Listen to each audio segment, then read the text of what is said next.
ভগবান পরশুরাম কে ছিলেন, আর কেনই বা পৃথিবীকে 21 বার ক্ষত্রিয় শূন্য করেছিলেন। আর সহস্রবাহু অর্জুন, যিনি রাবণের মতো ক্ষমতাশালীকে বন্দি বানিয়ে রাখতে পারেন, এত ক্ষমতা থাকার পরও তাকে কে নিহত করলো? চলো শুরু করা যাক ভগবান শ্রীবিষ্ণুর ষষ্ঠ অবতার ভগবান পরশুরামের কাহিনী। সত্যযুগে পৃথিবীতে ক্ষত্রিয় রাজারা ধীরে ধীরে অধর্মকে অবলম্বন করে অত্যাচারী হয়ে ওঠে, আর এই অত্যাচার একসময় চরম রূপ ধারণ করে। তখন সাধারণ জনগণ সঙ্গে সদাচারী ব্রাহ্মণ, এমনকি পূজনীয় ঋষি মুনিদের ওপরও নির্মম অত্যাচার চালায়। আর এইভাবে পৃথিবীতে জীবনযাপন করা খুবই দুর্বিষহ হয়ে পড়ে। এইসব দেখতে না পেরে পৃথিবী মাতা নিজে গাভী রূপ ধারণ করে ভগবানের কাছে গিয়ে কাতরভাবে প্রার্থনা করে বললেন, হে প্রভু, দুষ্ট ক্ষত্রিয়দের নির্মম অত্যাচারে আমার হৃদয় রক্তে ভিজে যাচ্ছে, আপনি আমায় পরিত্রাণ করুন। ভগবান বললেন, আমি স্বয়ং অবতারিত হয়ে এই অন্যায়ের বিনাশ করে পুনরায় ন্যায় স্থাপন করব। মহর্ষি যমদগ্নি হলেন একজন উচ্চ কোটির ব্রাহ্মণ। যোগবল ও তপস্যা শক্তিতে তিনি খুবই ক্ষমতাশালী। তার স্ত্রী হলেন রেণুকা। এক এক করে তাদের প্রথম 4টি সন্তান হয়। তারপর স্বয়ং ভগবান পঞ্চম সন্তান রূপে আবির্ভূত হন। আবির্ভাব কালেই আকাশে বজ্রপাত ও পুষ্প বৃষ্টি হয়। তখন দেবতারা ঘোষণা করলেন, এই শিশুই অত্যাচারী ক্ষত্রিয়দের দমন করে ন্যায় স্থাপন করবে। যমদগ্নি তার কনিষ্ঠ পুত্রের নাম রাখলেন রাম। ব্রাহ্মণ বংশে জন্মগ্রহণ করলেও এই বালকের মধ্যে ক্ষত্রিয় গুণ বেশি। অন্য ভাইয়েরা যখন বেদ পাঠে ব্যস্ত, তখন রাম তীর ধনুক চালানো শিখছে। ব্রাহ্মণ হয়ে তীর ধনুক চালানো দেখে সবাই অবাক হয়ে যান। রাম ধীরে ধীরে বড় হলো। তারপর দেবতাদের তুষ্ট করতে রাম কঠিন তপস্যা শুরু করল।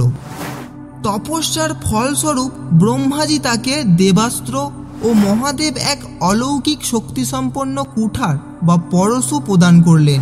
আর এই কুঠারের জন্যই তার নাম হয় কুঠারধারী রাম বা পরশুরাম। তার শক্তি, শৌর্য ও বীরত্বের খবর সমগ্র বিশ্বে ছড়িয়ে পড়ল। শুধু তাই নয়, স্বর্গের দেবতারাও পর্যন্ত তার ক্ষমতা দেখে আশ্চর্য হয়ে গেলেন। হৈহয় বংশের অধিপতি হলেন কার্তাবীর্য অর্জুন। তিনি ভগবানের বিভূতি দত্তাত্রয়কে প্রসন্ন করার জন্য তপস্যা শুরু করেন। ফলস্বরূপ তিনি লাভ করেন সহস্র বাহু, শারীরিক বল ও অতুল সম্পত্তি এবং সর্বপ্রকার সিদ্ধি, অনিমা লঘিমা লাভ করেন। আর এই সহস্র বাহু লাভ করার ফলেই তার নাম হয় সহস্রবাহু অর্জুন। একদিন এই সহস্রবাহু অর্জুন ও তার সৈন্যদলকে নিয়ে জঙ্গলে মৃগয়া করতে গেলেন, কিন্তু খাবারের অনুসন্ধানে তারা মহর্ষি যমদগ্নির আশ্রমে পৌঁছালেন। ঋষিপত্নী রেণুকা কিভাবে তাদের আপ্যায়ন করবেন তা ভেবে অত্যন্ত চিন্তায় পড়ে গেলেন, কারণ অল্প সময়ের মধ্যে এতজনের খাবার আয়োজন করা তার পক্ষে অসম্ভব।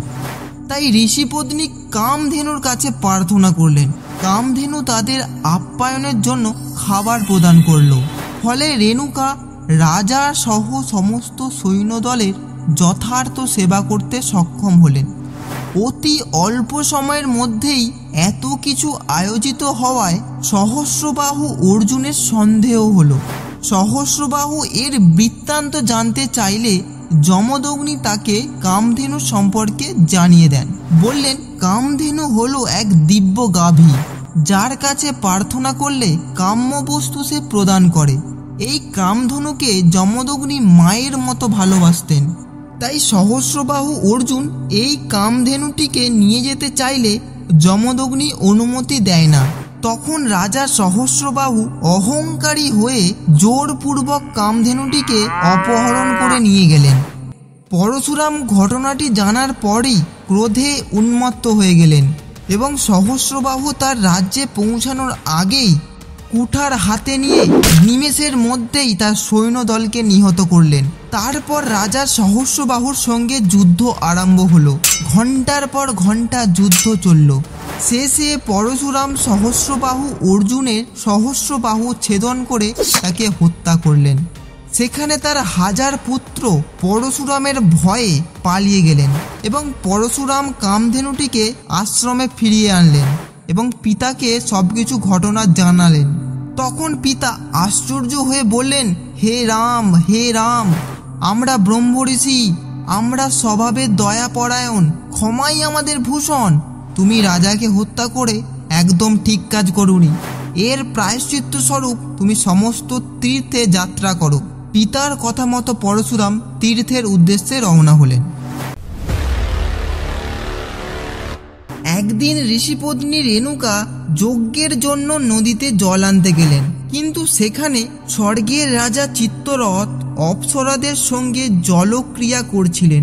স্বর্গের রাজার অপূর্ব রূপ দেখে কিছু মুহূর্তের জন্য কামার্ত হয়ে পড়েন রেণুকা, আর ওইদিকে যমদগ্নি ধ্যানযোগে সবকিছু জেনে গেলেন।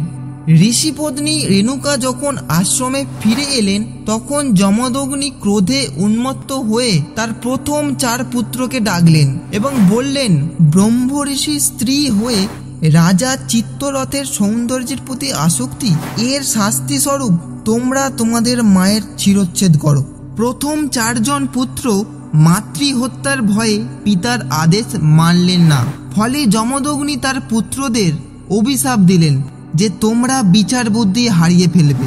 তারপর যমদগ্নি পরশুরামকে ডেকে বলেন, তুমি তোমার মা ও ভাইয়েদের শিরচ্ছেদ করো।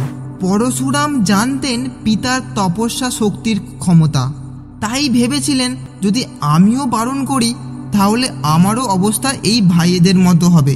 তাই পিতার আদেশ মতো কুঠার দিয়ে মাতা ও ভ্রাতাদের শিরচ্ছেদ করলেন। যমদগ্নি প্রসন্ন হয়ে পরশুরামকে বর প্রার্থনা করতে বললেন।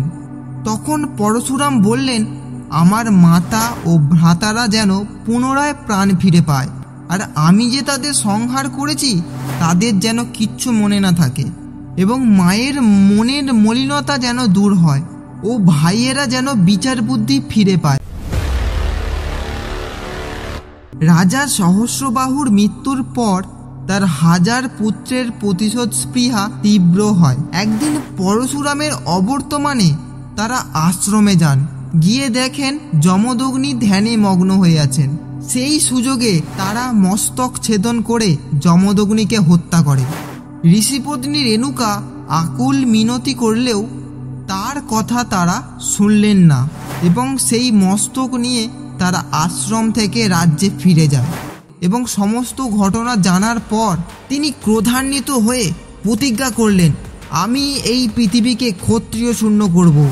তৎক্ষণাৎ পরশুরাম তাদের রাজ্যে গেলেন, হাতে নিলেন কুঠার, আর এক এক করে রাজ্যের প্রত্যেক ক্ষত্রিয় ও সৈন্যদের শিরচ্ছেদ করলেন এবং সেখান থেকে তার পিতা যমদগ্নির কাটা মস্তক উদ্ধার করে আশ্রমে রেখে দিলেন।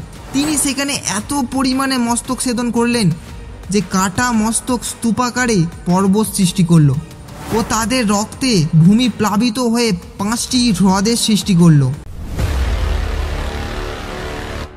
পরশুরাম একবারে সমস্ত ক্ষত্রিয় রাজাদের হত্যা করলেও তাদের পুত্ররা পরবর্তী সময়ে পুনরায় ক্ষমতা দখলের জন্য দুষ্ট হয়ে পড়ে। প্রতিবার পরশুরাম তাদের হত্যা করেন এবং পুনরায় পরবর্তী প্রজন্ম রাজা হয়ে অত্যাচার চালায়। এইভাবে পরশুরাম 21 প্রজন্ম ধরে ক্ষত্রিয়দের বিনাশ করে পৃথিবী থেকে অত্যাচারী ক্ষত্রিয় শূন্য করলেন।